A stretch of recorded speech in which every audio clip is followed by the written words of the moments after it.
Bonjour, monsieur Gaston Mbengue. Oui, bonjour. Merci d'avoir accepté de faire l'entrevue avec le Montréal africain.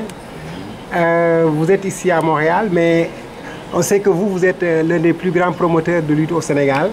La lutte, c'est le sport national du pays. Et puis, on aimerait que vous nous parliez, pour ceux qui ne savent pas, c'est qui monsieur Gaston Mbengue. Ah bon, d'abord, je vous remercie d'avoir pensé au Sénégal et de vouloir aussi faire la promotion du sport sénégalais ici à Montréal où il fait bon vivre. C'est un beau pays que j'ai vraiment découvert très tard, mais que j'aime beaucoup en un laps de temps. J'ai beaucoup aimé. Donc voilà, Gaston Mbengue, c'est un Sénégalais, bon teint, qui est né à Louga, qui a fait ses études à Louga, à Saint-Louis, qui a fait comme tout bon Sénégalais aussi, qui a fait la routine avant d'arriver à la lutte, qui a fait du banabana, du marchand ambulant, qui était vraiment bien bousculé pour pouvoir aujourd'hui être là. Donc, cause pour laquelle à tout moment je dis aux jeunes Sénégalais, aux jeunes Africains, aux jeunes du monde, toujours de persévérer, parce que c'est la seule solution. Persévérer, avoir le courage, être ambitieux. Parce que moi j'ai enduré, j'ai tout fait dans ma vie et je ne le regrette pas aujourd'hui. Ouais. Mais parlant de lutte là, on va parler un peu de lutte. Vous savez, au Sénégal maintenant, bon, je me rappelle les temps de Manga, des grands lutteurs là, des Robert, mais la situation a changé. On a remarqué que maintenant vraiment, le style a changé, et la dimension aussi. Les gros sous. Oui, les gros sous, oui. Mais comment vous expliquez ça? Qu'est-ce qui a amené? Expliquez-nous un peu. Mais c'est le monde qui bouge. C'est le monde qui bouge et que, bon, de toute façon, moi quand j'arrivais dans la lutte, il n'y avait pas de ces cachets-là. Donc je me suis je ne sais même pas le mot, mais j'ai bien travaillé, j'ai enduré aussi. J'ai enduré, j'ai perdu beaucoup d'argent avant d'être là. Parce que dès le début, les Sénégalais n'avaient plus envie de la lutte parce qu'il n'y a que 3 ou 4 combats qui s'organisent tous les ans. Moi, j'ai pris le risque d'être là pendant 6 ans. Des combats à 500 000, à 1 million, à 200 000 et tout ça. J'ai perdu beaucoup d'argent sèche parce que vous savez, les dépenses de la lutte sont tellement nombreuses que même si tu ne payes pas au lutteur, tu risques de perdre de l'argent.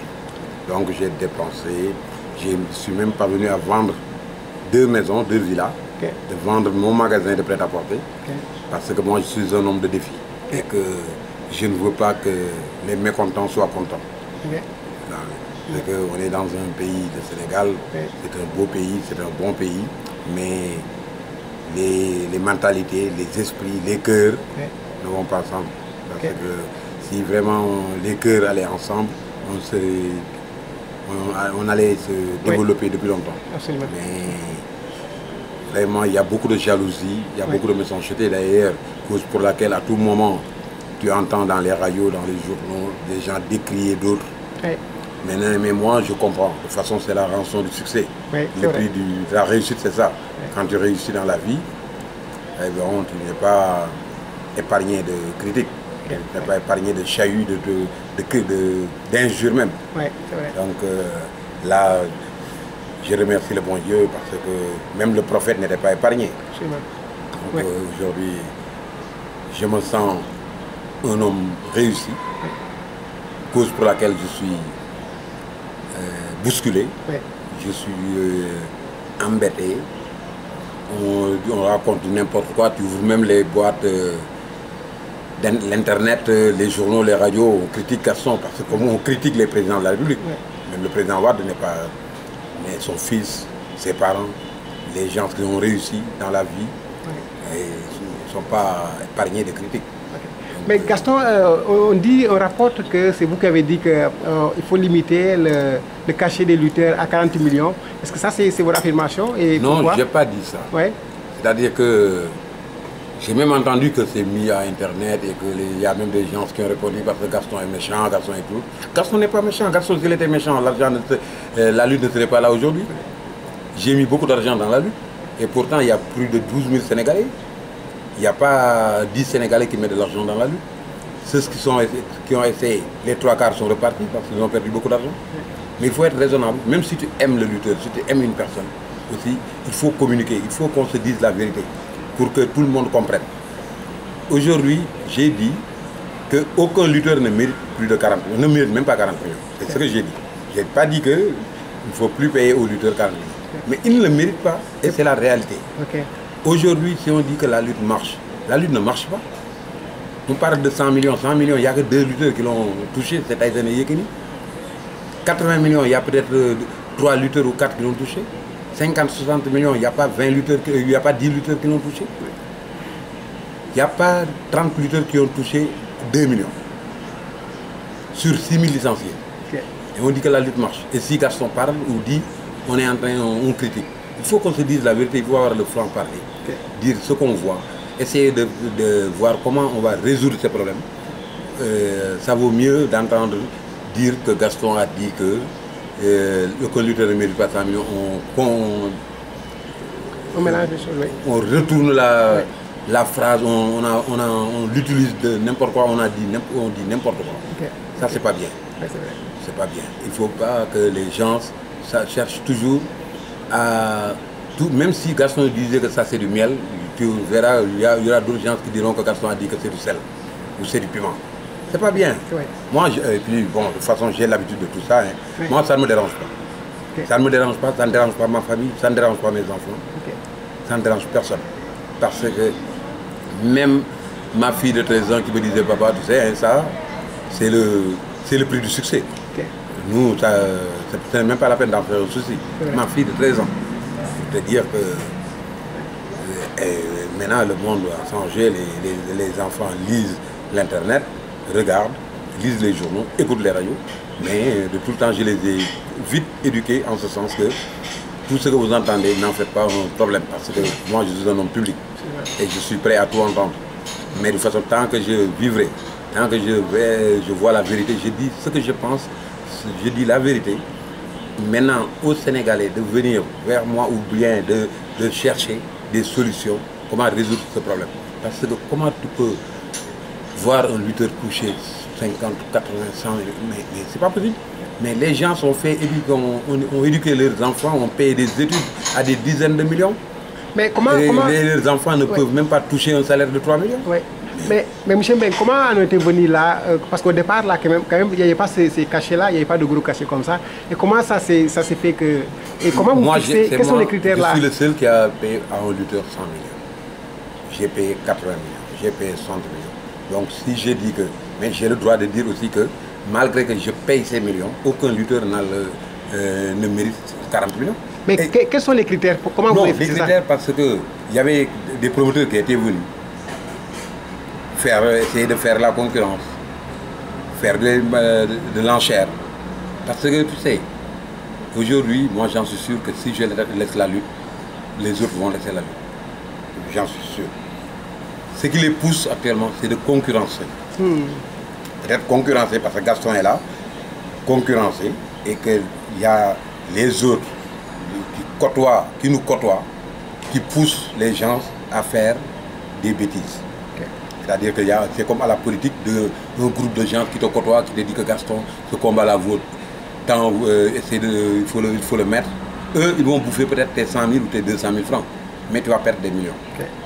C'est l'entourage qui tue les promoteurs. Et les promoteurs ont été montés. Si tu fais ce combat, tu vas voir, tu vas gagner de l'argent. Tu n'as pas vu Gaston avec sa belle voiture, tu n'as pas vu Gaston avec sa belle maison, tu n'as pas vu Gaston avec ceci, avec cela. Or que moi, ce n'est pas la lutte qui m'a fait. Moi, avant la lutte, j'étais Gaston. J'avais le plus grand magasin de Dakar de prêt-à-porter, différentes boutiques à Pompidou. Je me suis, au début de l'interview, je te l'ai dit, moi j'ai gargoté, j'ai bourlingué partout. J'ai fait de l'ambulant, j'ai fait du tout pour être là. J'avais un grand magasin de prêt-à-porter qui marchait. Tout le monde connaissait différentes boutiques, tout le monde connaissait Gaston.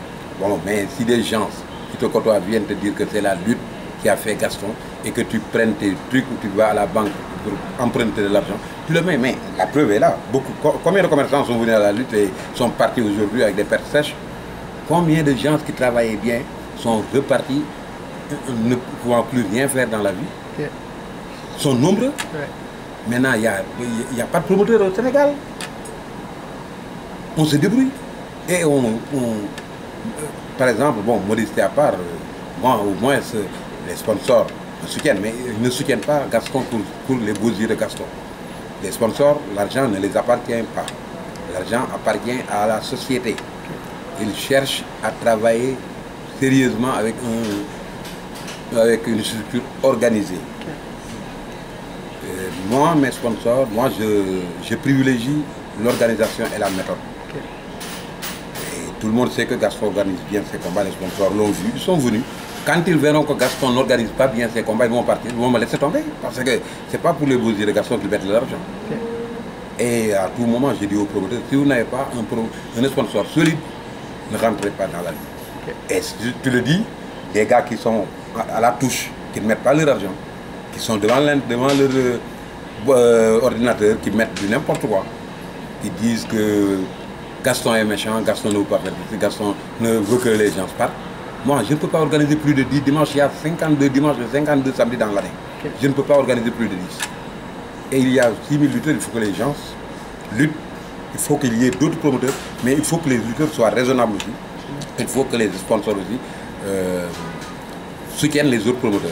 Il faut que beaucoup de promoteurs viennent pour que au moins la lutte, qui est un facteur de développement, qui est un facteur de stabilité sociale dans le pays, puisse aller de l'avant. Maintenant, moi j'aimerais ça que vous nous parliez de vos projets et vos rêves. Maintenant, chaque personne certainement a un rêve. Vous êtes dans la lutte depuis longtemps.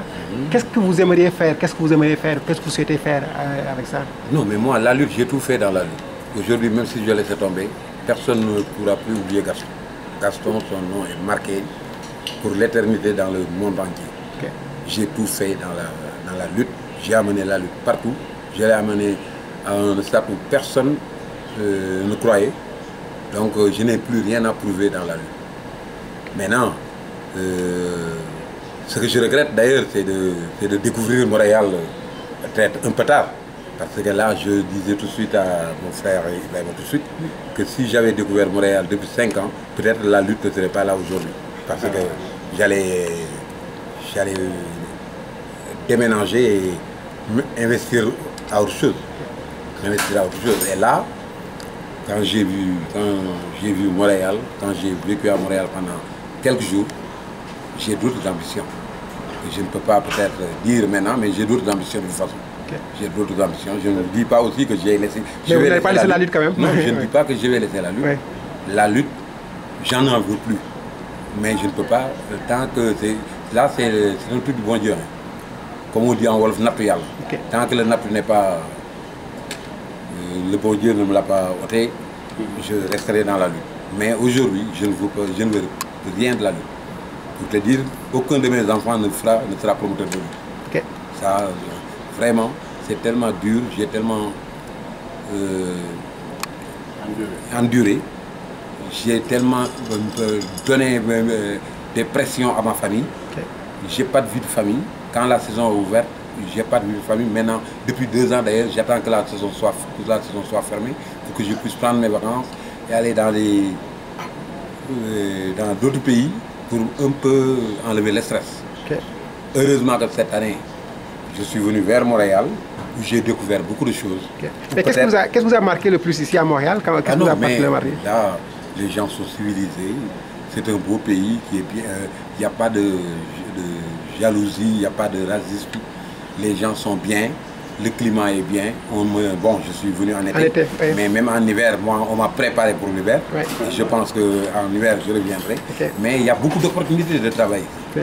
Et que je me demande, j'ai regretté même pourquoi mes enfants sont allés à Londres, en France, partout okay. Pour étudier. Oui. Si je savais ça, c'est à Montréal qu'il allait venir. Okay. Parce que là, je donne un conseil à tous les parents.